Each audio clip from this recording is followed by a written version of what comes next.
Hi, this is Natalie Lander, voice of Kinsey, Tara Branford, Stargirl, and many others. You are listening to a W2Mnet podcast. You can visit W2Mnet.com for other podcasts about entertainment, video games, sports, and wrestling.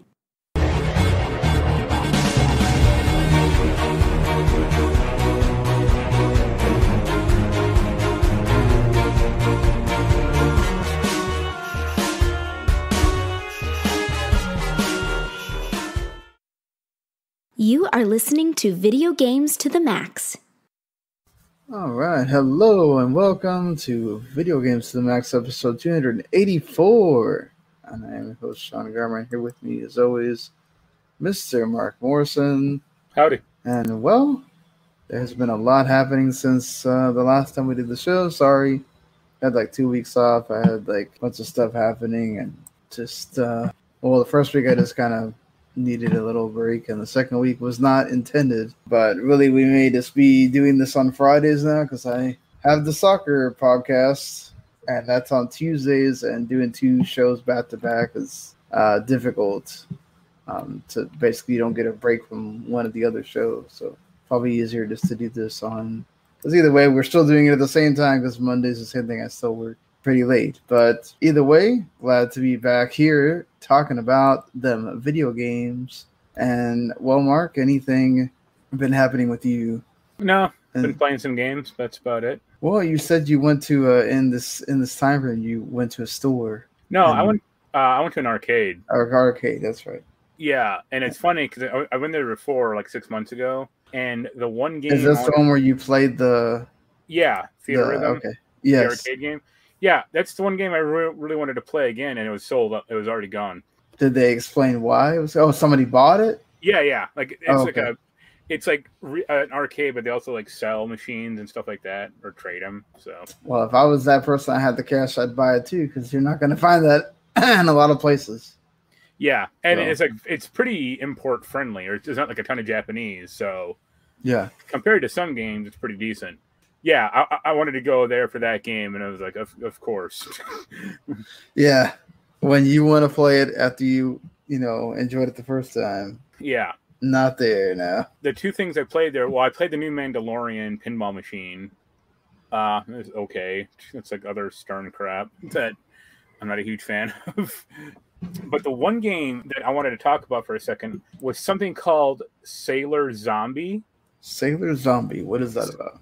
So, you know those games where you like sit down in like a booth and you have like a light gun? Yeah.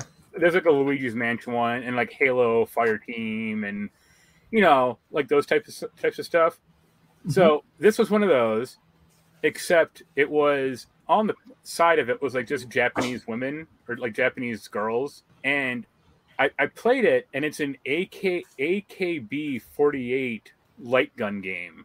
Do you know what AKB-48 is? That's what I was going to ask. What is the difference? Yeah, they are a Japanese like idol group. Okay. Yeah, like J-pop, stuff like that. Like there's like a whole, I think they've been around for like 15 years, but they like there's like 4 or 5 different groups also. And they like, once a member gets to like 19 or something, they like basically graduate and they get cycled out.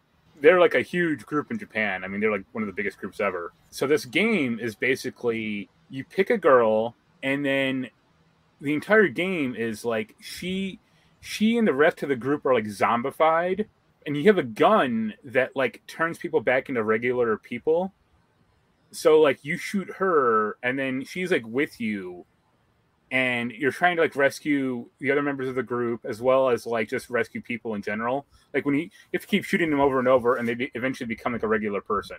Go from like gray skin and white hair to like black hair and like normal color skin.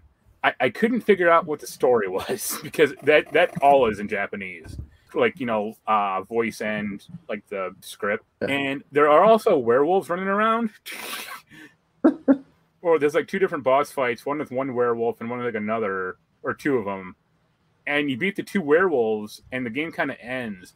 But also, so it's like half light gun game, half rhythm game, because there are 2 buttons on the gun, like basically like left and right, and like there are like rhythm game, like like rhythm sections. We have to like keep pressing the buttons in tandem with the music. the zombie girls, like the zombie group, like when they hear music, they start dancing. Like they remember like their choreography. So there's like 4 light gun levels where you're just like shooting people or shooting like the girls, and then the game ends. There's no. Yeah, I'm seeing some of these light gun levels. Like that is. There's no like conclusion to the game or to the story. It's not like, oh, some evil, fan or some obsessed fan turned the girls into zombies. It's like, no, you beat these 2 werewolves. There's 2 like rhythm sequences, and then it ends. And I'm like, what happened? Like, what caused the zombie outbreak? Or how did you get this gun? Or anything like that. Yeah, I'm showing some of this because it's like this is insane. As far as like. It looks like it could be like bad House of the Dead or whatever. But like the funny thing is like those. I actually did play a House of the Dead. I don't know how recent it was, but it had like way more going on than this thing, because like this thing, there's no power up. There's like a few different like secret items I kind of picked up, but there's no like mode or anything like that. Like you just kind of pick up weapons and they become like almost like permanent upgrade. Then like. I see the part where you're talking about with the choreography.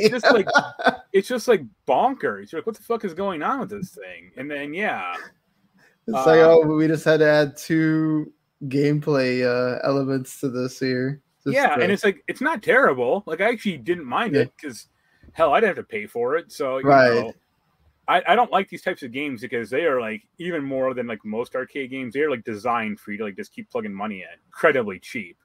Like there are like areas where you just can't avoid an attack because like you'll never have the reflexes to do it.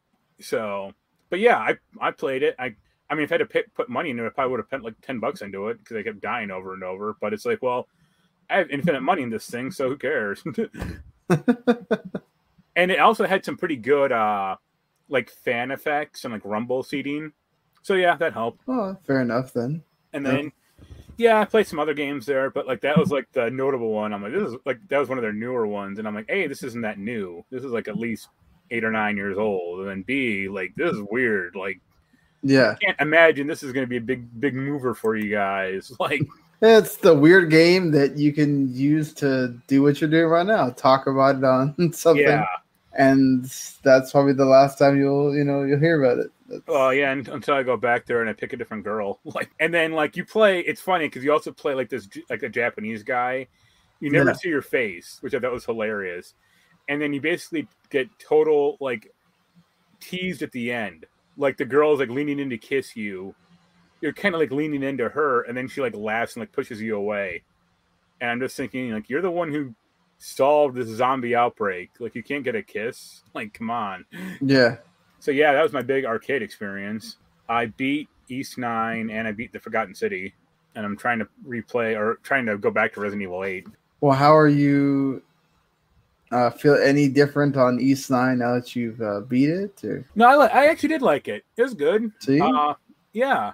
It's funny because I reviewed it I submitted my review an hour ago to 411, and I was like, I don't know why I reviewed this. Like, the game came out several months ago. And yeah, I reviewed it. Yeah, I read your review, like, also. And I'm like, I gave it the same score. I gave it different, I had different rationale, but I'm like, yeah, like, I got the code. I mean, I guess, but it's just kind of really dumb. Yeah, I liked it, but the game, I think I failed like 1 or 2 side missions that screwed me in the end, because there's like a trophy to get like everyone to like 100%. And I didn't realize I failed until like right at the end, and I'm like, God damn it, I don't want to.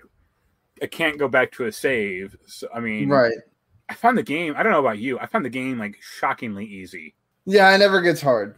I mean, also because you're always at the level that you need to be. You're never really under leveled, and usually if you do enough of the side quests, you're gonna be at the level you need to be at. I think the only way that game is hard is if you just totally mainline and you don't do anything.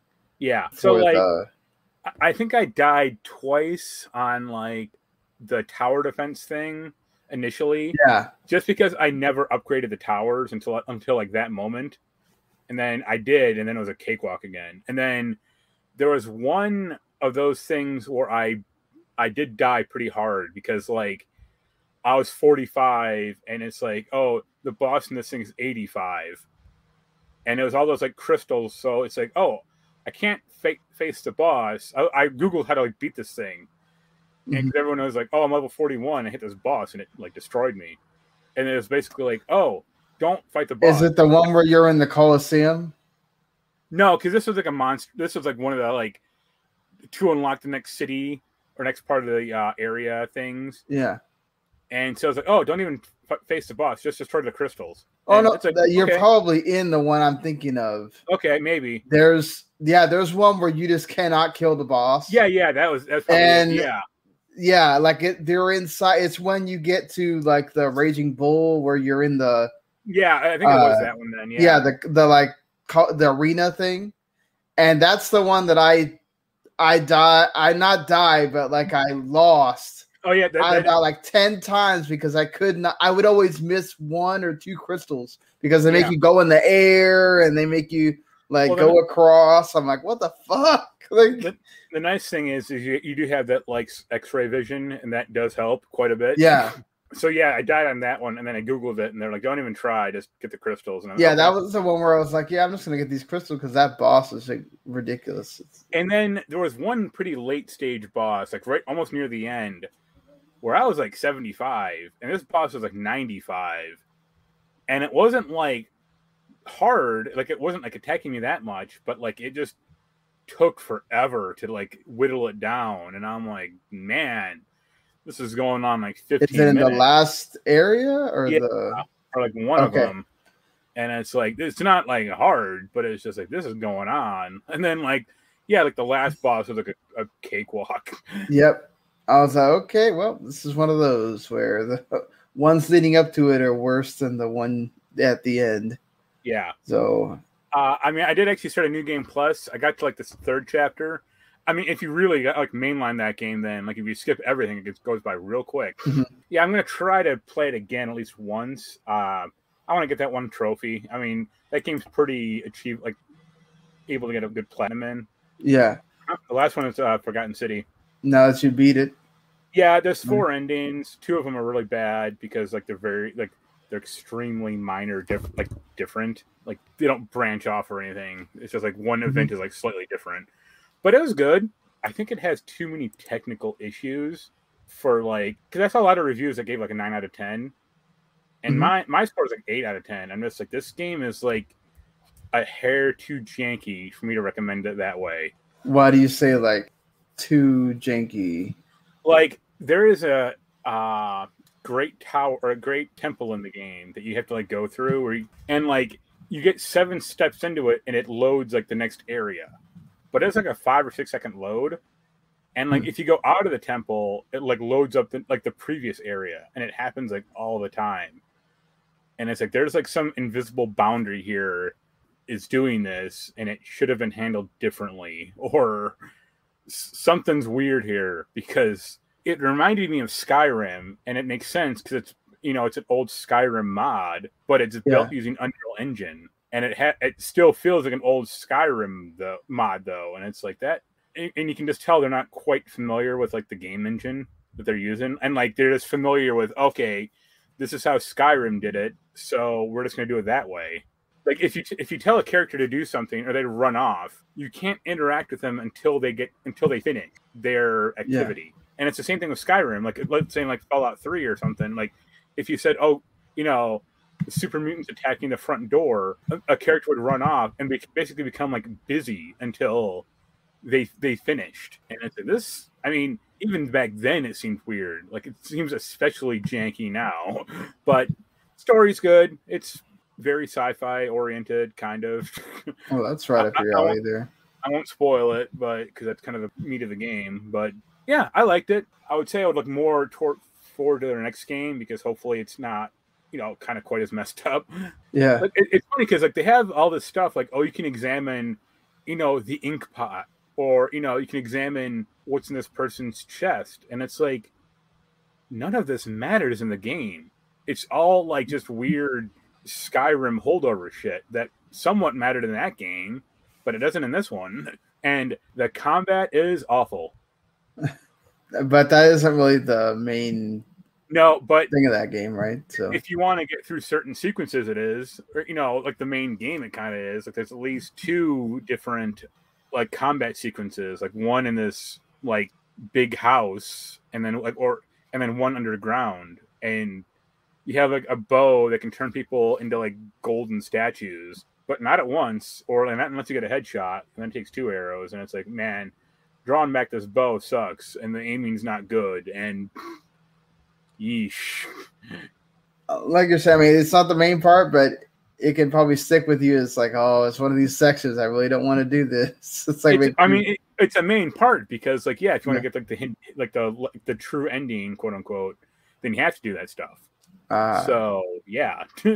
Well, get ready for that. It's funny because this isn't really a spoiler, but there's one funny thing where there's 4 endings. There's like the true ending, the 2 like not different enough endings, and like the first like basic ending.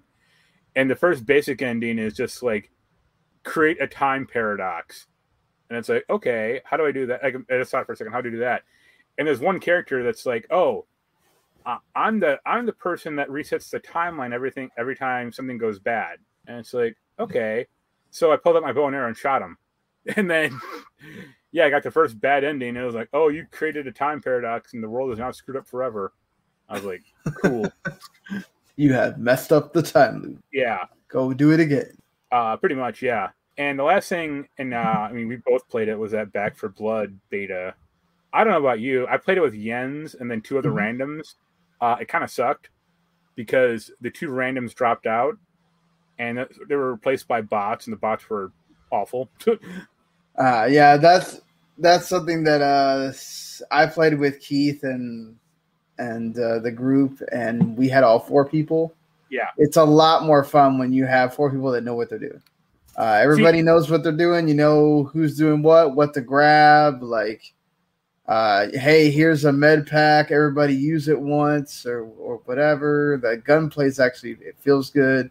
There's so many weapons in that thing. Like, yeah, all they were telling me was don't play this thing with randoms. It's not the same, and so I can definitely feel your pain there. Yeah, like it was like the first was fine, and then like one guy dropped out. We didn't even realize it until like 2 more sections in, and then like we died, I think, on like the 4th section, and the other guy dropped out, and then it's like, okay, now we cannot do this because it was like you have to cross this like screwed up bridge to get to a boat, and like the 2 bots weren't running at all, so they would just get like surrounded and then screwed.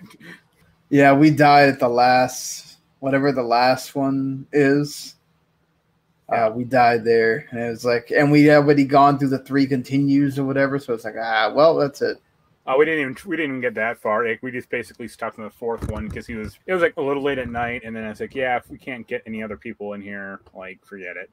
And also, like, I don't know about you, I thought that card system was like really wonky, or they didn't explain it at all in the game. No, they don't explain it. It's just there, and I'm just like, well, okay, I'll just get stamina this time, and I'll get health this time, and yeah, I was like, create a deck, and I'm just like, what? Like, why? Like, it's like Magic the Gathering. Yeah, that definitely feels like something you would do with the full game. I don't know why you would do that with a demo of like creating a deck and all that stuff right then. But I mean, yeah, it seemed like Left 4 Dead, I guess. Oh no, definitely Left 4 Dead vibes playing that game, and it was fun. I had a lot of fun playing it. Right. I definitely think it's something that, like, if you have the 4 people to play this game with, and it's a perfect Game Pass game as well, like you can just get you and your 3 buddies or gal pals or whatever, and not something you play with your kids, but like unless they're older kids, there is a lot there for you to do, and I wouldn't say the story is interesting, but at least there's like a sort of campaign type thing going on. So I was playing the Dwight from The Office character. Oh, yes, I think that was Carl had that character. I had the mama character that she supposedly has like better healing. Yeah. So definitely when that comes out, people should check it out. I thought the beta was fun. Yeah, for sure. I probably would have more, but I only played the 1 round or 1 match. So I'm like, yeah. Right. I have been playing a few things. One of them is Boyfriend Dungeon, which, is not lacking for controversy. I'm not a big dungeon crawler person, but I just like the simplicity of it. And then, the dating part is interesting. I have certainly run into the thing that people are complaining about with the dude that's creepy and constantly bothers you and makes himself awkward at events. And then, the other people are the nice thing is that's the only one, right? It's not every one of them. You have, the other characters are, if you want to keep talking to them and you're interested in what they have to say, or, you're interested in them and romantically, then you can keep talking to them. If you don't want to, then cool. So I can kind of understand what people were upset about, especially if you have a trigger for stalking or people being creepy, or but I don't think it never ever needed to get to the point where you're harassing the devs and harassing the voice actor of the main that character. It's like he has nothing to do with that. Like, he's just given lines to read, and he's getting paid to do that. It's not like he wrote the game, Yeah, I mean, and they tried to, I think, write it the best they could. I mean, but see, that's the thing, is that's also reality. Women deal with that, I think, more than men. Women deal with that in a sometimes daily basis of somebody pursuing them even though they don't want to be pursued, and sometimes they're being heavily awkward about it and they don't care, and they will continue to insert themselves in the situation whether they want to, that person wants you there or not. That is sort of like, again, should you have to play through that in a game? No, but you also don't have to play the game either. Hopefully it's not somebody that went and bought the game and then found that out. I mean, they did a good job of putting more content warnings in. But I really like the dungeon crawling aspect. I like the simple graphics. And then the one thing I will say I don't necessarily big fan of is, I know that's part of the loop, right? Of, okay, well, you get to a certain level and then I have to stop. And so if I don't want to use any of the other characters, the other weapons, I just want to use the one weapon that I'm using. Once you get to the max level for that part, you have to stop and either go kill yourself or just get out and go do the dating part to then go back in again and wait till you get to the next level or whatever with that person. Yeah. Do you remember an old PS1 RPG called Thousand Arms? It rings familiar, but no. So that was a JRPG where it was half JRPG, half dating sim, where you had to date girls in the town to get materials and then get your experience up faster. Well, yeah, that's kind of like what they would. That probably wouldn't play well today, but no, it would not. In 1999, it was A-okay. Yeah, definitely. That was definitely a 1999 thing. Don't think you would, like you said, would not be okay today. I mean, to be fair, they don't really. This is definitely a game where they really could have just removed the one female character. Yeah. And gone with what they really wanted to do. The female character is obviously just as important as the male characters, or the cat character. The cat character you could date, or the non-binary. I do feel at times where they wanted to go more of in a full. This is an LBGTQIA game. And we want to go that way, but I think they wanted to make sure that they could have something for everybody. But there's definitely a difference in the amount of one to the other on that. But like I said, I will say I've enjoyed it regardless of the controversy. It's just something I can pick up, do it 3 runs through the dungeons, get a level, do the dating part, and so. Gotta love doing stuff alive sometimes. You gotta deal with stuff like that. So yeah, there's my microphone. But anyway, yeah, so I've been enjoying that. I also played a little bit of the Art of Rally, which is kind of like an animated sort of rally game. I like the art style. I like the cute looking cars. I only kind of played around with the free mode. It was like a nice relaxing experience. Yeah. Of just kind of driving around and stuff with the cool art style. I don't know what it's like when you actually do like the rally part, but I guess if I ever get to that, then we'll get to it. But the like big game that I've been playing that just came out as 12 minutes. It's a time loop game, just like Mark talked about Forgotten City, but this is more of it's a puzzle game, and it's not just. Look, I really like all the voice actors. Daisy Ridley plays the wife in this game. James McAvoy is the main character, the male character that you play as, and William Dafoe is the main antagonist. So you have three great, actors, actresses in here, and I think that they play their roles well. I just don't know if the material they're given is the best, and also it's weird because it's built like a point and click game. So the fact that it doesn't play like the way it wants you to figure out its story is not the same way that you would in a point and click game. Yeah. A point and click game, you are given a bunch of stuff that you can do things with, and you'll eventually figure out the puzzle that way. In 12 minutes, you're not. You're given all the same stuff as a point and click game, but you don't really use that to figure out the puzzle. So it's like I'm sitting here because basically you get 10 minutes to figure out the next step that it wants you to do. If you don't do it, then the cop character comes in and basically you got to start over. Yeah. I'm not going to explain what happens because that's kind of part of like the loop is. Well, I think they showed that in the trailer. So you get like busted or he arrested. Yeah, they're very gruesome. That game is very gruesome. Like there's times he just absolutely just chokes you out, depending on what you do. And so like that's the thing is, so I'm sitting here figuring out, okay, I can fill up the mugs with water and I can put them on the table and I can set the table and I can do this. I can go in and play with the phone that's there. And it's like that's the kind of stuff you like figure out little by little in a point and click game. Oh, I'm figuring out the puzzle this way. This is not like that. This has its set thing that it wants you to do. It's set dialogue choices that it wants you to do in a set way. And if you don't do it that way, you're going to wind up doing the loop again. And you're going to get stuck again. It's kind of frustrating. That's actually one really nice thing about the Forgotten City is there is a character in the game, like they're basically the first character you meet, where after you do a loop, you can talk to him and say, "Oh, we already talked in like a previous loop. This is what I did. You go do it." And he's like, "Okay," and he just runs off and does it. So it frees you up to do like other crap, and it's like, "Wow, this is really nice."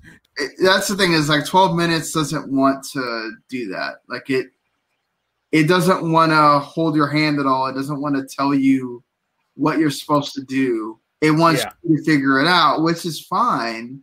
But it's like if there's no like exploration or no freedom, then it's like, why is this a game? You could just like read it. Yeah, that's how I felt. It's like I don't know how would I figure this out if I don't either bang my head against the wall and just keep going. Somebody else has got to be playing it with me that kind of helps me figure out what I'm doing, or just use the walkthrough. And I'm almost at the point where I want to just use a walkthrough, figure out, and keep going because, like, that's why. See, I actually thought the same way about the Forgotten City. Is like I almost did use a walkthrough, and then I'm just like, I mean, this isn't like that hard. And then also, I got a little more into like how they like their screwball journal and stuff. I did have to use a walkthrough, like the one on, I think the third ending, just because I didn't know what to do, but. It was like, oh, just go talk to this person and go do the second ending again. I'm like, okay, no problem. No, and I can totally understand that too. And like, I think with the endings, that's different. Like, if I wanted to really go for the secret ending, which is supposed to be like the true ending or whatever, I just watch it on YouTube like I did with Death's Door, because it's like, why? I beat the game, whatever. So that's my thing with this is I'm kind of enjoying it. I'm kind of not. Some of the dialogue choices are really just weird, and they like make you, what the hell? Like, why would you go from this to this? and it doesn't really make sense. It doesn't flow well. It's like you have to figure out again what it wants you to say. And I'm just like, yeah, this is. So I enjoyed Death's Door and Chicory a lot more with puzzles because you can just get done with that little bitty part and then keep going on and figuring it out yourself. Yeah, it's one of those things. I'll figure it out this week whether I want to, what I want to do with that, because then Psychonauts 2 comes out, and I definitely want to be delving totally into Psychonauts 2. Still, I did hear back on a code for that, but we're making us play the waiting game, obviously, as far as that goes, And I did beat Death's Door, so that review, I'm going to try to write it this weekend so I can have that finished. I love the crap out of that game. I think it's now my top game for this year, more than Chicory. Just, again, the world is great. Like, I love the story that they tell at the end of why that is this way and why, the crows are this and why you are a crow and you're supposed to be, taking out the souls. Each one of the bosses is fantastic in the world that they're in. There's just too much to love about that game, and I think they nail don't make it too much like Dark Souls where it's like you feel like you're punishing yourself. It does a great job of making you feel like, damn it, I'm the one messing up here. I just didn't dodge the right way, or I didn't figure out exactly what I'm going to do. One of the bosses is like, it took me a while to figure out, oh, this is what you do. You have to hit the thing that he has. And I'm like, oh, this is cake, And then there was another one where I'm just like, I know what to do, but I keep getting hit and killed at the last possible minute. So it was just a fun experience to go through that. And I've really just learned that I like those games. So, well, speaking of that, Jens finally got into Hades. Oh, he did. Oh, yeah, he loves it. Or he played it a bunch of times, and I'm just see? Like, yeah, you're the one who doesn't like roguelikes. You don't like, but you like this one, huh? Well, but Hades is still a bit different. Like, not really. The levels are randomized to an extent, and so are the enemy placements. But then he got to the point where it was like, oh yeah, now you have to play this 50 times to unlock the actual ending. And then he was like, yeah, I don't think I'm going to do that. Yeah, I don't know that he's going to do that either, but, at least he's enjoying it. That's what matters, though, is that he's enjoying it. So I'm glad he came around to Hades and ends up liking it, because that is a great game that people should go experience it while you have it there on Game Pass, Yeah, let's move on to the news. There was a lot of it. Probably not going to talk about everything because I don't have 3 hours to be here. We'll get into, some of the stuff that we missed. And then there's some things from this week we definitely got to talk about as well. Not going to go over the stuff from the 2 indie recs. They're no, some of them, they had some really good games. Like, I really am a big fan of Eastward now after seeing that. Definitely that's a game that I want to check out now. And I was impressed with the way Nintendo had a lot of those games were out today, which, Nintendo's had a really great knack of doing. But still, the Xbox one was good too. But I don't think we need to, rehash that stuff. You can go look up the trailers for those games.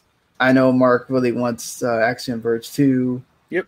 We will talk about that at a different time here. So there has been obviously developments with the Activision deal by now. What's funny is one of them happened the morning that we did the last show, which was Dale and Brack stepping down, which always that's another reason why I was like, man, I think maybe we just need to get off Tuesdays, because it feels like every time we do a show, something gets announced. Like the morning I'm putting the thing up, and it's like, oh my God, I feel like we just wasted our time. So that's what always happens. I mean, you can't think of it that way. But like at least on the weekend, it feels like you have less of a chance of that happening.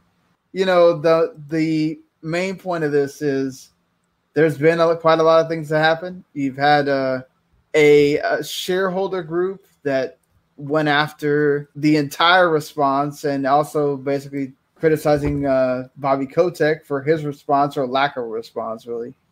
for this, and then also like the whole him, naming that law firm, which he called that original thing by the company Tone Deaf, hiring that law firm and considering where that law firm is from and who they represented it for. It's also Tone Deaf, Bobby Kotick. So back at you as far as that goes.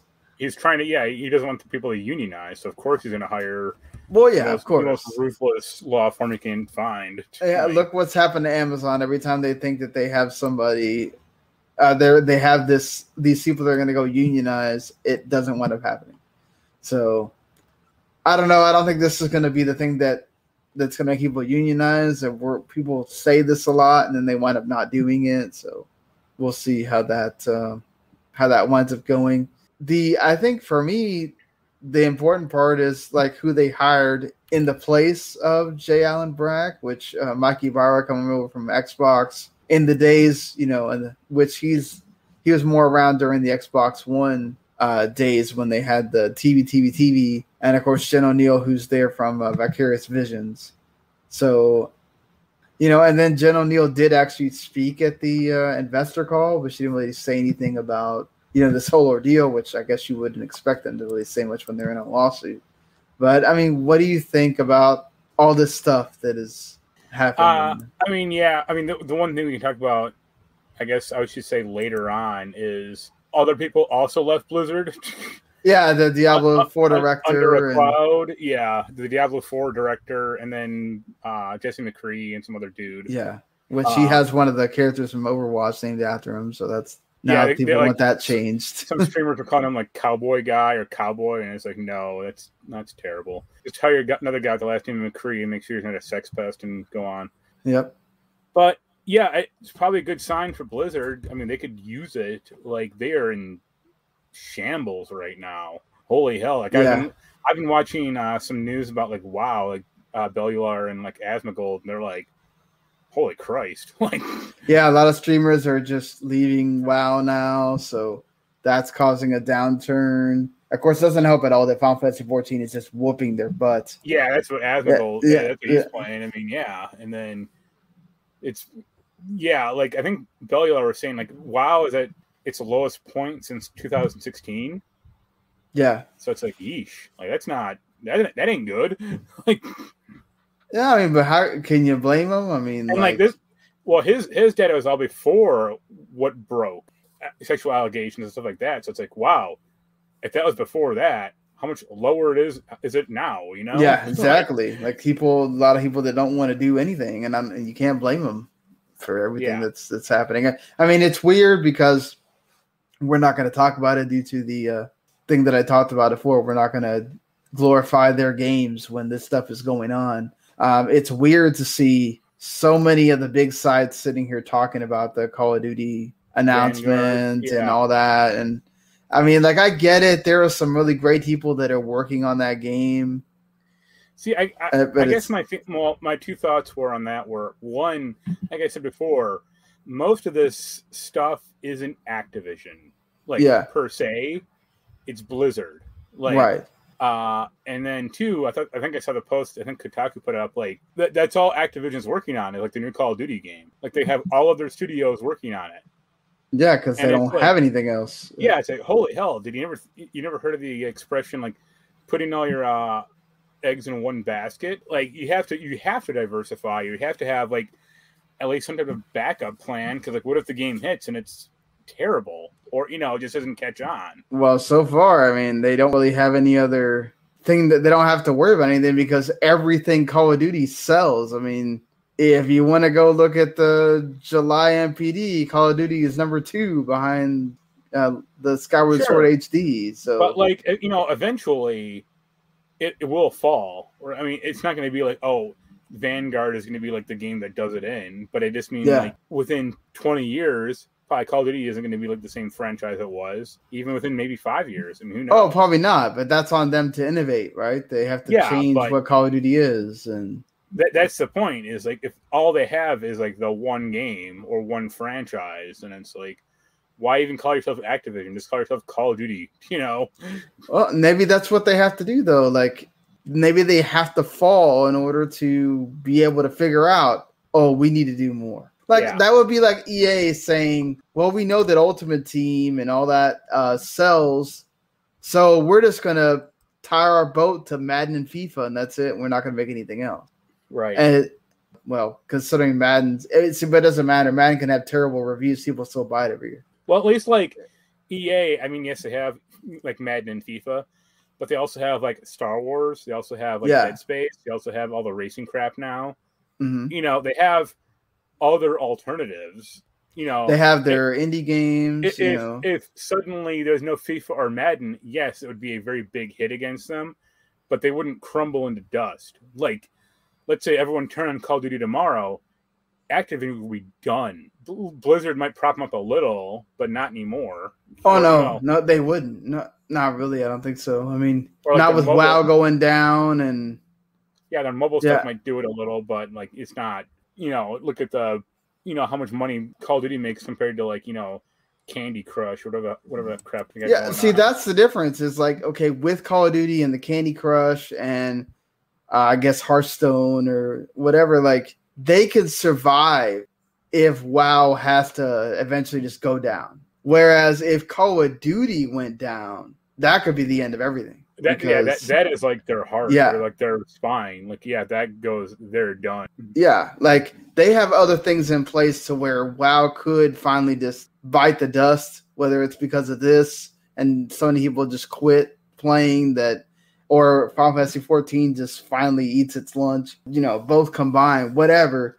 They'll be okay. It'll suck for all the people that are still working on that game, and then they, whether they get shipped to another studio or they lose their job or whatever. But and it'll suck for the people that really want to still play that game or those games and everything else. But it's not like Call of Duty, where Call of Duty really is propping up Activision. And it's if one franchise is so commingled with the company, lifeblood, then when that franchise dies eventually and you have nothing else going on, that's an issue. Yeah. I mean, look at Square. Like, even like somehow, let's say Final Fantasy just went gone tomorrow. Square would still exist. They have other games going on, or they have other shit. But they're getting to that point with Final Fantasy as well, where a lot of their core stuff is Final Fantasy. Yeah. And that's also an issue. Like, remember, like I've always said, like, the Square of like the PS1 or even PS2 era, when they were pumping out a game every year, that was like very different, or even like multiple games every year. But to be fair, on that end, like you were saying, though, they have Dragon Quest that's doing well, and they have different games in the Dragon Quest universe. They have all the mana. I don't know how they're done with that. Like, they don't have any more mana remakes they can do. And they're pretty much done with Saga, but they have things in their back catalog that they could pull out. The Wakanda thing for Avengers will probably bring that game back to some kind of decency. No, but go on. Like, and go on with your fantasy answer. They have Nier. They have, that's doing well. Kingdom Hearts, Well, they have they could bring back like Parasite Eve or Vagrant Story or all the other good PS1 RPGs. Yeah. But, what is Activision going to do? Bring back Barnstorming? Bring back another crappy Pitfall remake? Like, no. Yeah, I mean, they're kind of low on things that they have their name on that they could say, oh, okay, well, we'll be all right. I mean, I guess they could start bringing Crash and Spyro back out of thin air, but even look at Tony Hawk. Like, they just killed that studio, Well, yeah, because they're, like you said, they're putting all their eggs in one basket of Call of Duty, and that's it. And look, I don't wish any ill on anything. Like, if Call of Duty continues to be the standard bearer for 10 more years, then sucks that it's Activision, but it is what it is. And just to prove that it's not just the big boys, or I'm sorry, so the big companies, it also can happen in the indie studio. Fulbright co-founder Steve Gaynor has stepped back from his role on development on Open Roads because there was allegations of a toxic work environment there. I was going to say, at least for him, it wasn't like sexual abuse, or it wasn't sexual harassment. Yeah. It just sounds like he was a dick. And he was aggressive and controlling, and, but that also can just really be terrible for your workers. Yeah. You know, it's not a great environment for your workers there. So, like, I don't blame people for bringing that out, that people need to watch how they interact with others when you're in a workplace environment, and especially if you're a leader. I don't think that's a great thing that there's people doing this and saying things, and I'm glad that this was brought out again, so you can don't think that, oh, well, we knocked Activision out of the way, so this is not happening anywhere else. It does happen in other places. It's still a thing with Ubisoft.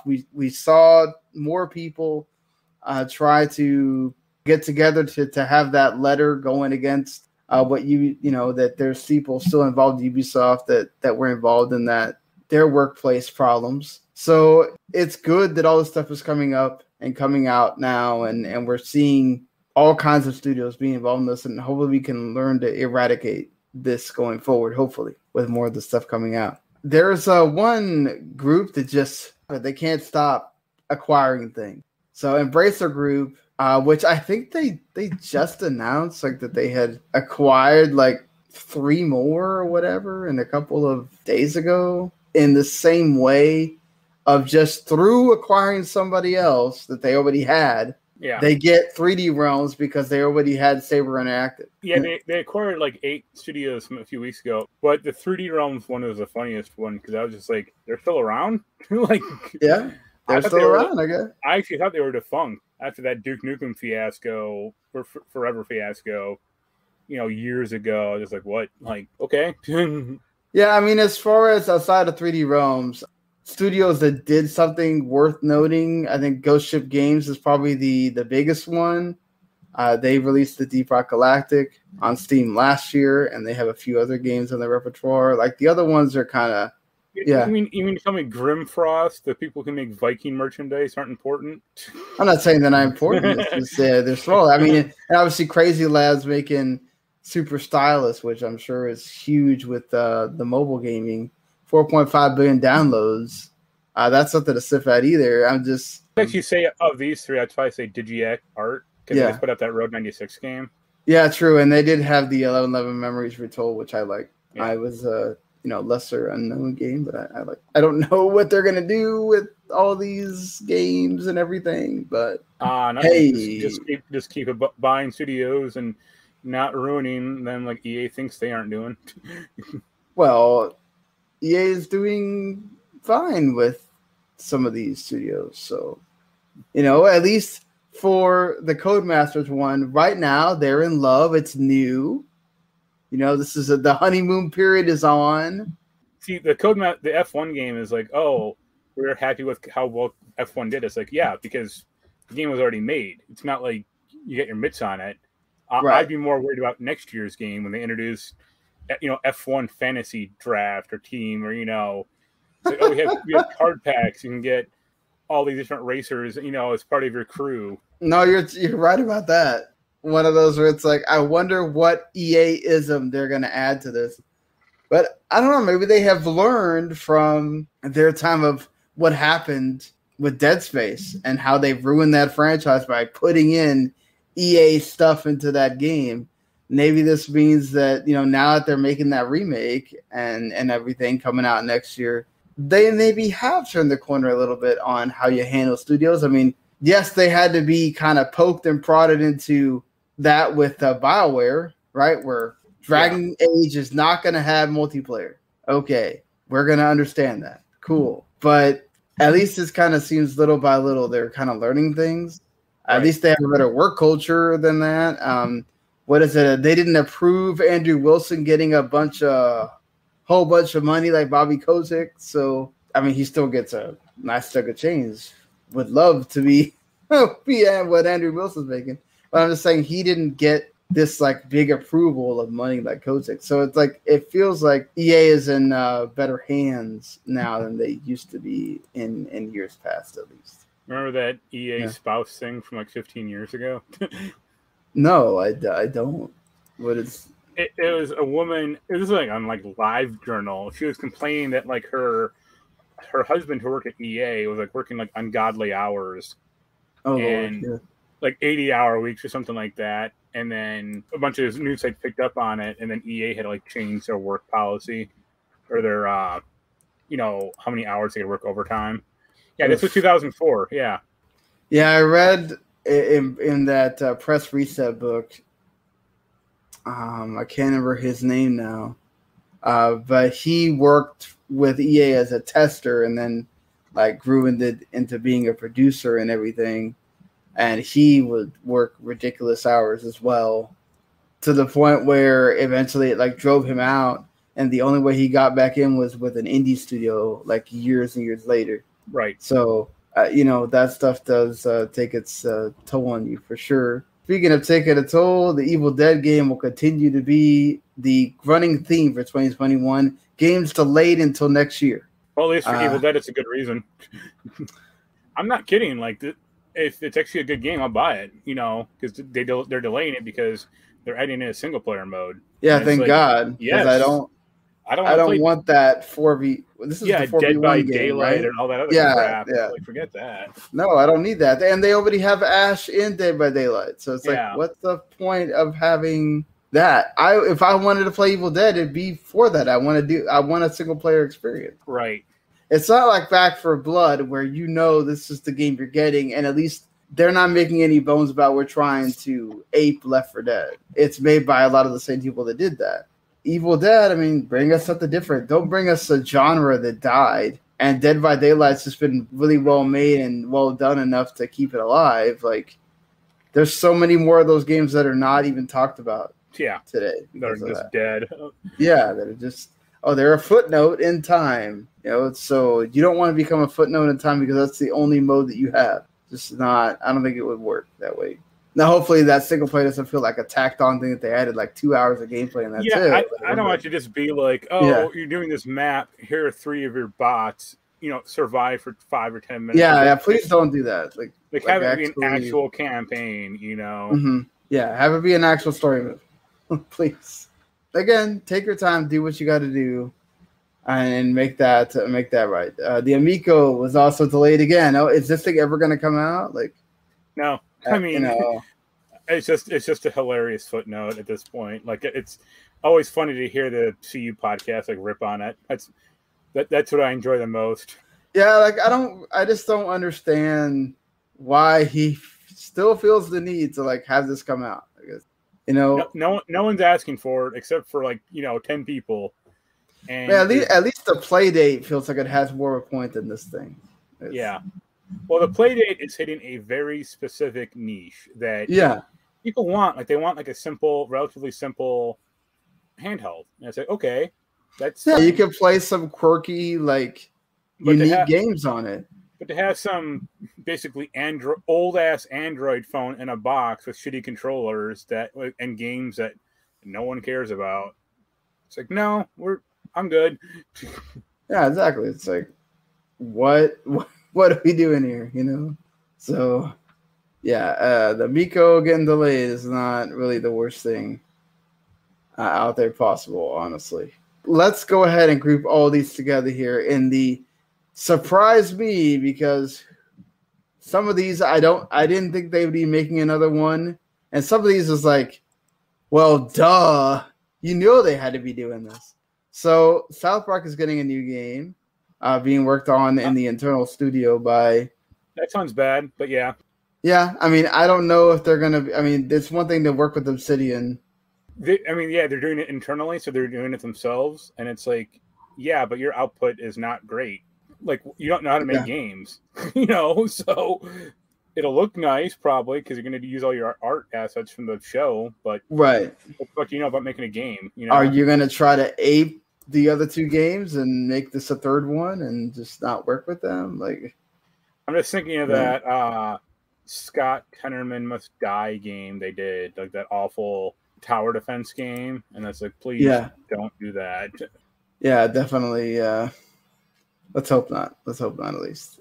Also, in the know that they would do that right now, I thought maybe you'd get Xenoblade Chronicles X first, but it looks like there is a Xenoblade Chronicles 3 being made because Jenna Coleman, of course, does the voice of Melia in the series, and she kind of hints at it. Yeah, she basically leaked it and said, I think they're doing another one. And then she's like, oh, wait, I don't know if I should have said that or not. Which is and this one is supposed to be set in the future, but set in the world of Xenoblade Chronicles 2. That means technically Rex could not come back, because if it's set far enough in the future, he's going to be dead. You know, I guess Pyra and Mithra could still be alive because they can't die. But, like, all those characters that you see in Xenoblade Chronicles 2 would mostly pretty much not be around. So it'd be different characters at that point. I mean, as long as you take the gacha system out, I'm fine, because I love that game. The only problem that the game's, what sucked about it was the gacha. That's how you got the blades, was with that. Everything else about it was terrific. And yes, it doesn't explain its battle system well. And once you get it, it's really good. So I give her a lot of credit, because, I mean, when she started that character, started doing that role, she was a much smaller star than she is now. Yeah. And she's still doing it, you know, so good on her. Well, I mean, I'm sure they're paying her well. Well, they're probably paying, I mean, they're probably paying her appropriately, but, I mean, they probably don't have a ton of money for that type of stuff. So, I mean, it's Nintendo. I mean, they could. Yeah, I mean, and also, to be fair on them, they've certainly tried to make their character grow as well. Like, she had that DLC was basically all about her. So let's see what they wind up doing. Yeah, for the third one. Speaking of actors doing things that's pretty incredible, Idris Elba is going to be Knuckles. That takes that movie up to like a 10 already. Yeah, it's some great casting. I mean, that's going to make Knuckles like so badass. I want to see this now. The only better thing, because I don't think he spoke. Remember in the end of this first Sonic movie, they had Tails pop up for like a second, like right at the end, or like the after credit sequence. They need to have Tails voiced by Ice-T. That would so like not work, but sure, let's do it. Let's do it. Let's just everybody's gonna be cool, and then you have Sonic a jackass, you know, be voiced by the whitest guy ever. Like, yep. Was it Ben? Nothing against Ben Schwartz, but you know, yeah. Ben Schwartz is fine. So he does that. He's a great job on that, and so. But still, I mean, that's cool casting on that front to be able to get him as Knuckles. Definitely drives you into like okay, you're gonna get some people wanting to watch this movie that maybe didn't watch the first one. We'll see how it gets incorporated. I'll be curious what accent he does. If it'll be like his like normal British voice, or if it's more of like his American accent. I could see the British voice because Knuckles is supposed to be a villain, right? Well, he's like misguided, but yeah. Like in the movie, or like in the games, he's like a lot more like mystical, kind of. Right. So, well, yeah, we'll see. But yeah, it's good. It's good. It's a good choice. Like good on you, Sega. I was gonna say now they just need to get him to do the games also. I don't know that Sega wants to pay that money for the games there. But maybe he'll be like Jenna Coleman and just kind of be attached to the character and be like, I'll do it for whatever. Let's do it. Do it, Elba. You just be Sonic. Or not Sonic, Knuckles now. And now we gotta have Knuckles gotta have his own game now because Idris Elba has to Knuckles Chaotix 2, let's go. So continuing on with that here in the category of, well, you keep buying it, so it's gonna keep getting made. GTA, the trilogy of games, they're getting remastered again for PS5 and Xbox. Well, the big console is Switch. Yeah, the Switch. Well, it's the trilogy, and of course, Grand Theft Auto 5 is coming to PS5 and yeah. That ain't never coming to PS5 or to the Switch, but and series. Yeah, but yeah, Switch is going to get the Vice City, San Andreas, and Grand Theft Auto 3. They could somehow remake those games in like the GTA 5 engine. That'd be really cool, but that's probably way more work than they want to do. They could if they don't want to make a Grand Theft Auto 6 and just. I mean, they could do they could do GTA San Andreas pretty easily, probably, but not the other two. Yeah, and they can do what is it? They could add like the Grand Theft Auto Online for them too, and then you'd have a gold mine there. So yeah, go for it. But I think they rumored that GTA 6 is going to like be announced next year or something. It's like, yeah, we'll see. I mean, Take-Two, or not Take-Two, but Rockstar isn't that bad. But like, they're another one that like putting their eggs all in like one or two different baskets, and that's it. And it's like, I didn't like Red Dead 2. Well, that's Rockstar. Yeah, Rockstar is basically just a 2-game studio now. Yeah, like I liked it when they branched out a little more and had like, you know, Midnight Club and Bully and the Warriors. Yeah, I agree. The Warriors and table tennis and all that. Yeah, there's another sequel to that. Really should make a sequel to that right now. It'd be great.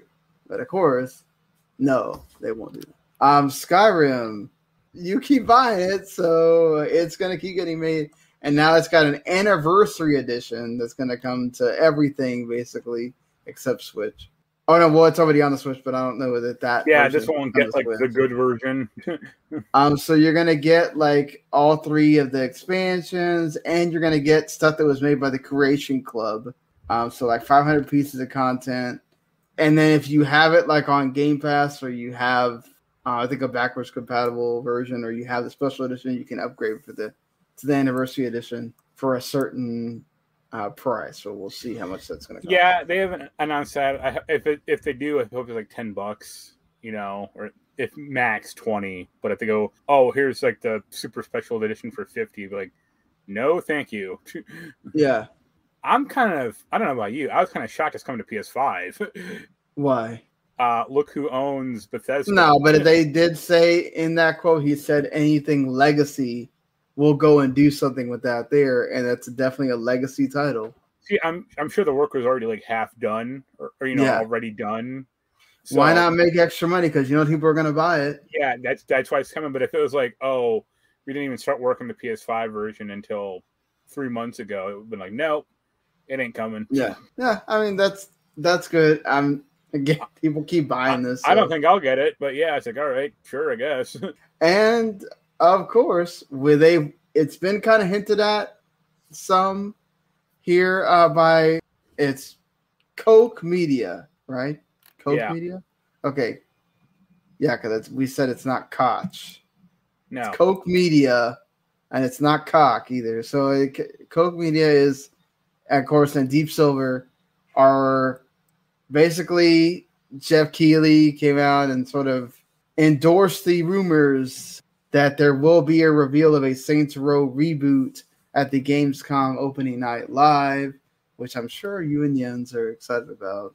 I don't know. I mean, I guess it'll be interesting because, like, Saints Row 4 ended really weird with, like, you know, the Earth being blown up and then the Get Out of Hell thing with time travel. Yeah. So for them to just go like, oh, you're back in, I think it's Steelport or whatever the fuck town was in the first game. Yeah. I mean, we'll see if they do it right. Like, I definitely like want like certain later characters like Kinsey or Keith David back in like the first game. But yeah, I'll give it a shot. I'm more interested in like Saints Row than a GTA. Let's say that. Yeah, I mean, it'd be cool to see it come back, get a reboot, and see what they can do with it now. Yeah. That's definitely not my bag at all, but it's cool that is getting made, and people that do enjoy that, I'm sure you are all. I just don't want them to do, well, I hope it's an actual reboot. I just don't want them to go, oh, we upres Saints Row 1. Here you go. No, like, that's not what they're doing. I don't think that's what they're doing. Please, no. God, no. I don't think you make a big old announcement from that if it's just sort of upres of the first game. Yeah, I mean, actually, I don't think this one is such a bad thing because, honestly, they really need to make sure if they can make Life is Strange True Colors all it can be at this point. Yeah. Delaying the remaster collection, which I think people are willing to wait on. I think you have enough people that have played through the other games. And it's not like you can't play those games. They're not going to look as pretty. Right. So you can still go back and play them. And then you can get Life is Strange True Colors when it comes out on the 10th, along with everything else. I mean, I'm more interested in that remastered thing than True Colors personally, so I don't mind waiting. Why do you say that? No, because like that last Life is Strange game I didn't play that, and there wasn't a ton of buzz about that. Yeah. And this one, it's like, I mean, I guess it's kind of novel, but it just looks like more of the same. I'm just glad that it's not all episodic. It's going to be all in one thing. Yeah. So there's that too. It's all one game instead of like, oh, we got to play this in episodes and then cut it off and then whatever. This is all one game. This is how you should play them now. Right. Oh, speaking of, I forgot because this also comes on the 10th. I played that Tales of Arise demo. Did you get to play it? Not yet. Yeah, nah. I liked it. I mean, Tales has always been about like party management and that kind of thing, and then chaos happening on screen, obviously, because it's an action RPG. But it feels like this is more about the party than necessarily like one character. Even though there are like 6 characters, and the demo's short enough to where you could do this.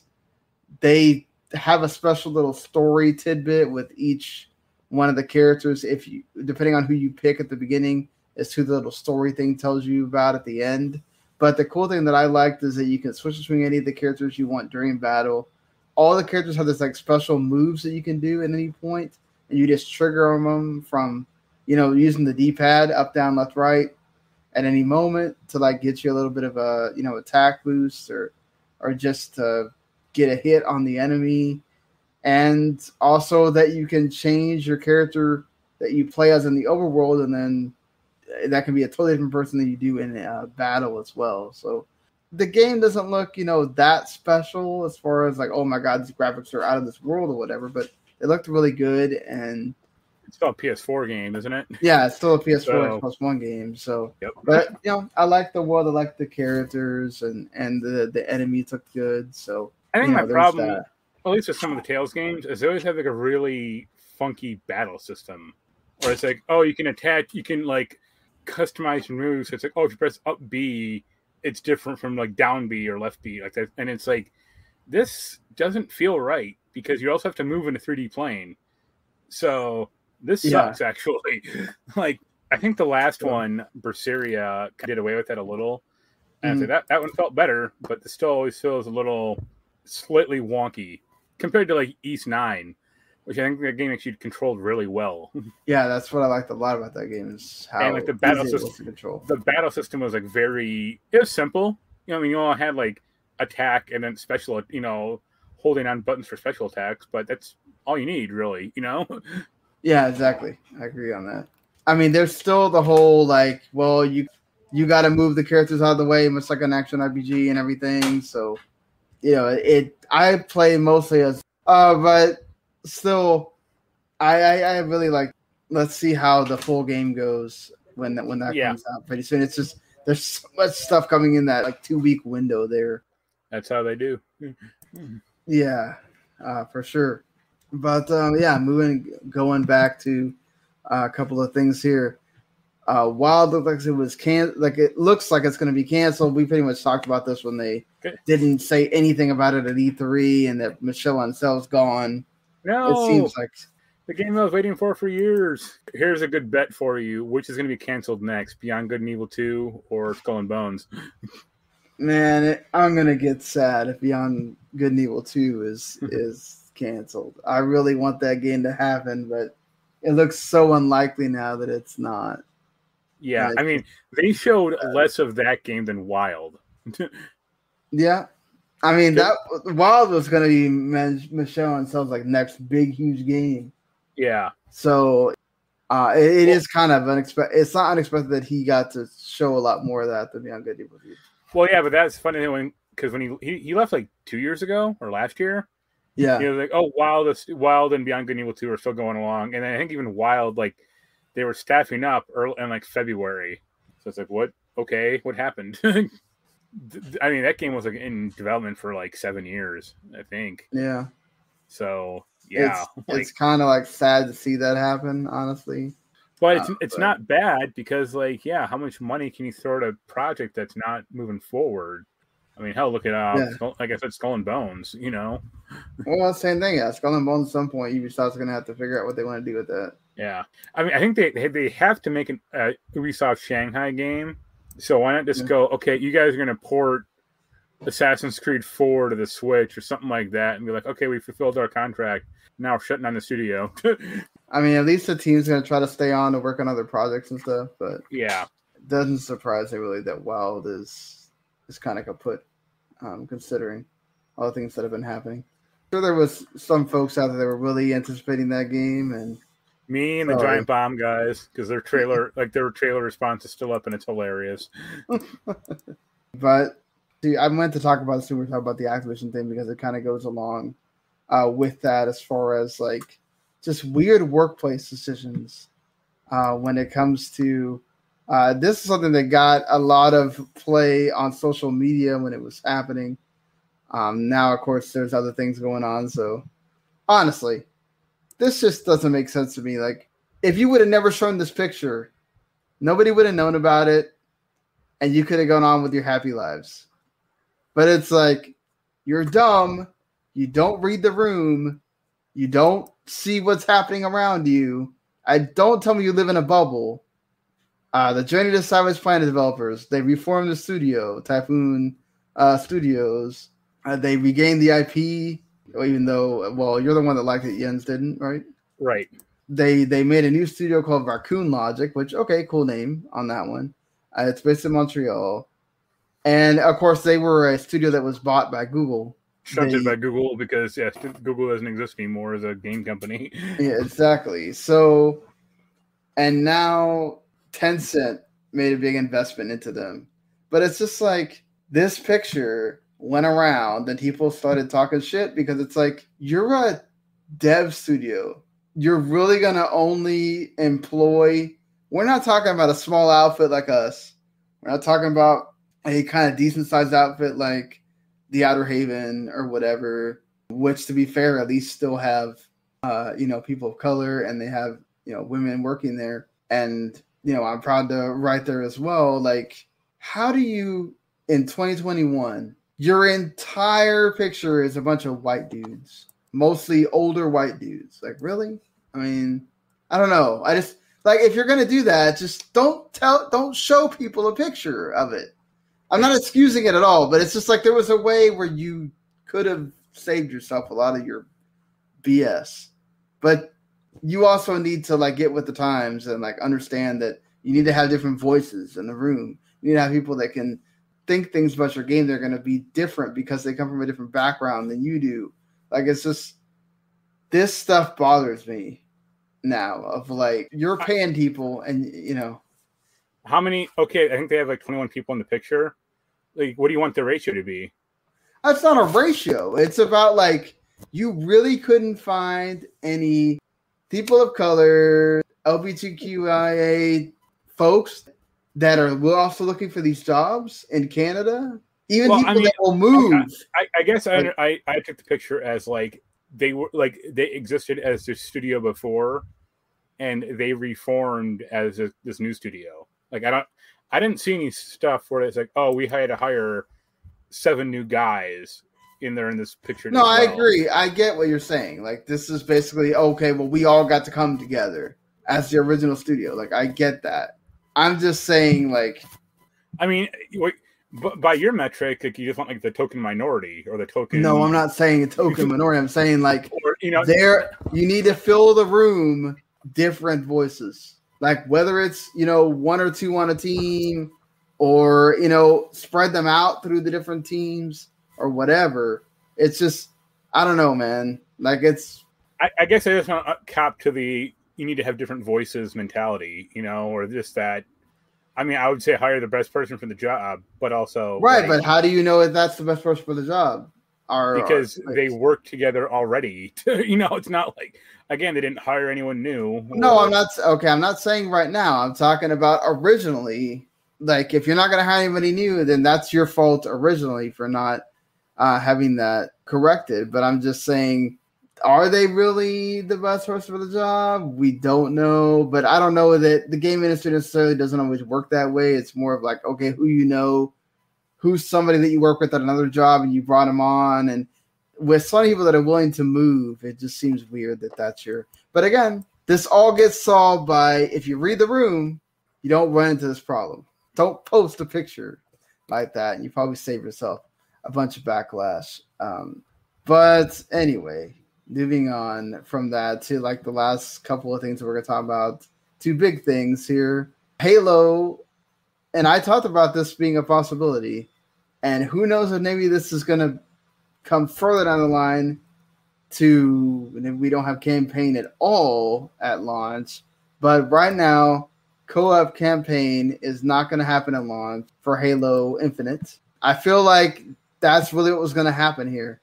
There was going to be sacrifices made in order to get Halo to come out in 2021 because Microsoft, for some reason or another, feels like it has to come out this year.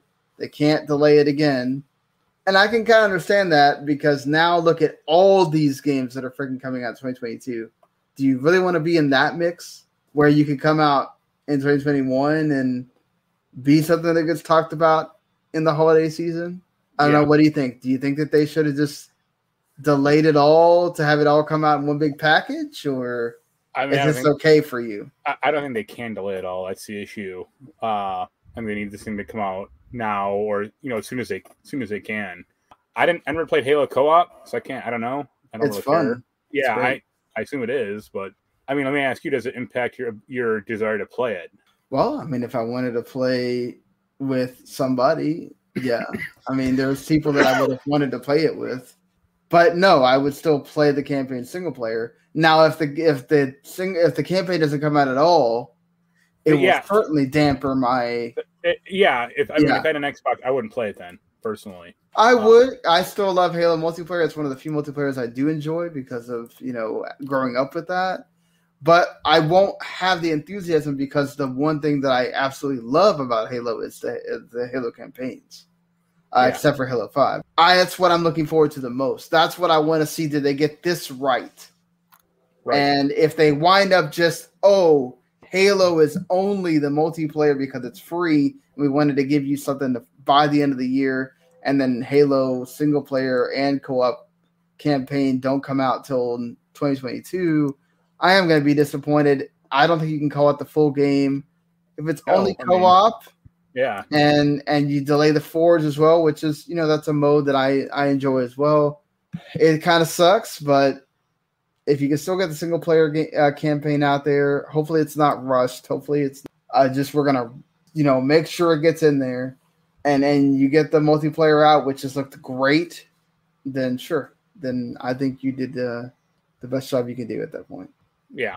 I know you don't care too much about this, but Pokemon Presents had a big thing this week. I'm sold on the Pokemon Brilliant Diamond and Shining Pearl remakes now. I know I'm in the minority here, but I like the chibi graphics. I like the way they look. I thought they did a good job of, not necessarily, it's going to look like it was redone completely on the Switch, but it looks like they improved it upon. Then it got improved upon from the DS graphics. I didn't necessarily play Diamond and Pearl, so these will be new games for me, and that's kind of, I think, why I'm also excited about it. Is I will definitely want to be able to play this and like enjoy those contests, enjoy putting the stickers on the ball, and like getting to see the visual effects for the Pokemon coming out and stuff like that. I thought that was kind of cool. Yeah, November 19th, I'll be down with playing some Diamond and Pearl. And of course, Legends Arceus was the one that stole the show here. It looked good. I'm really interested to see where this story is going to go. But man, I really enjoyed that world of just walking around, throwing the Pokeballs out there at whatever's out there, having the unique Pokemon from from that region as well, like that cool looking Growlithe. Totally down with that. And then the way that you're going to traverse the land with those different Pokemon as well. This is going to be some fun stuff when both of these games come out, so I'm excited. For that thing, Kotaku put up a headline saying, "Here's what you'll actually do in Pokemon Legends Arceus." Yeah. And my response was, "Gotta catch them all." And Pokemon Unite getting the mobile version in September. I might play that. I'm not sure yet. I keep deciding on whether I want to play that or not. But yeah, I've heard it's actually pretty decent. So it's a trap. It's a trap. It's a Poke trap. Yeah, you can call it that, I guess. Yeah, I think unless there was something else that you wanted to. No, that's about it. We covered most of the big stuff. Pretty much ending this as we always do here with our look ahead to the games. Madden came out yesterday, And along with the Ghost of Tsushima Director's Cut. yeah, I read some of those Madden reviews, and they weren't too great. No, it's Madden. At least they improved the franchise mode, which is what I care about. But there's that at least. I read I think I read a GameSpot review, and it was like this momentum thing is not good. Yeah, the momentum thing is kind of dumb, and it doesn't look like a. I think it seemed like a blitz game or something like that. Yeah, and using the Amazon Next Gen Stats thing is stupid, and it's like we don't care, folks. Like, come on now. I think it was the IGN one. I think the guy asked him like, "Hey, why can't we recruit old players into this fantasy league or fantasy team?" And the producer was like, "Wow, we never considered that." And it's like, really? Yeah, even the reporter was like, "What the hell? Like, why haven't you? Like, that's like a basic thing in like the NBA and the MLB games, Like, yeah, I don't understand. That's stupid. Come on now, like really? Okay. Yeah. Whatever, folks. Some people are just something else sometimes, or maybe he just copped out and didn't want to really give the real answer, so he just said that. We didn't want to pay those people. That would have been the real answer. So the big games coming out in this next week here are, of course, Aliens Fireteam Elite, which I know the Outer Haven crew have been looking forward to. King's Bounty 2, Psychonauts 2, of course, is the huge one. I'm excited for those two. Yeah. I couldn't give a damn about Aliens because I know how those games work. But yeah, Psychonauts 2, I'm very excited about. One of my most anticipated games of this year. So definitely looking forward to that. Behind the Frame looks interesting. My backpack fell off the couch for some reason by itself. There's a ghost. That's kind of freaky. So yeah, Behind the Frame has always looked interesting when I've seen it. That Myst 2020 getting like a remaster, and it's coming to Game Pass. Of a remaster since they're the ones. Is interesting. Go play the Spunky games on Switch if you haven't already. No More Heroes 3 coming out. So finally. And I'm really looking forward to Baldo as well. I love that, like, almost looks like GB art style, along with how the game plays. So some good stuff coming here at the end of the month. Lots of things for people to go check out and enjoy. Yeah. Here. Well, make sure if you haven't been paying attention to and if you're not watching on video here, go follow us on Twitter at Humanity Play. Follow me at WTMSean. Go follow the network at WTM Network. Go check out the whole WTM Network. Mark Radlich. I hope you feel better and get rid of that COVID pretty quickly. They reviewed Loki. I reviewed The Free Guy. What else have they been reviewing lately? I'm sure that as soon as those What If shows, have you watched? I watched the Peggy Carter one. Okay, the first episode. One. Yeah, I watched them both. Yeah, I like them. Yeah, I'm excited to watch the second one. I heard that one's even better, so we'll see how that goes. And that series looks like it's going to be one of the best ones that they do so far on the Disney Plus thing. That zombies one will be pretty good. Yeah. Aside from that, go check out the website. Mark will have the Forgotten City review. I will have Death's Door. That should be up by the time we do the next podcast. And yeah, also I brought the soccer pod back, Soccer to the Max. It's on Tuesdays at 8:30-ish live, and then of course it'll be on demand later that night. And we have a cool format that's different than before, so definitely you should go check that out wherever there are podcasts. And of course, we are available wherever there are podcasts as well on any of your favorite services. And of course, you can watch on YouTube as well on the video end. So until next time, enjoy your games, and later, everybody.